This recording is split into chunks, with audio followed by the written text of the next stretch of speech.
Alright, I don't know if you guys can hear me alright. Right, installed the dryer today. I know it sounds really bad. The relays, if anything, is the most noisiest bit. And this is why most of us go solid state. I think I'm going to have to update that. So, fan's quite quiet. All loaded up. Running nicely. I've only got single phase in the workshop, so in case you're wondering how I've got it running, because this runs on 380 volts, as you'll see around there.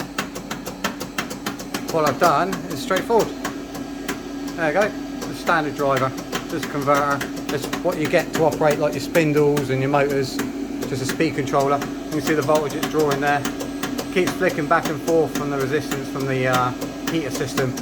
As you can hear it, once it reaches temperature, it just keeps flicking between it just to keep it on and off, keep it at that temperature. It's very loud. Definitely have to update that to a solid state. I'll open it up and see what sort of ratings we're looking at. But yeah, hopefully, according to this, I should have dry material in a couple of hours. Not bad. So next week, print on.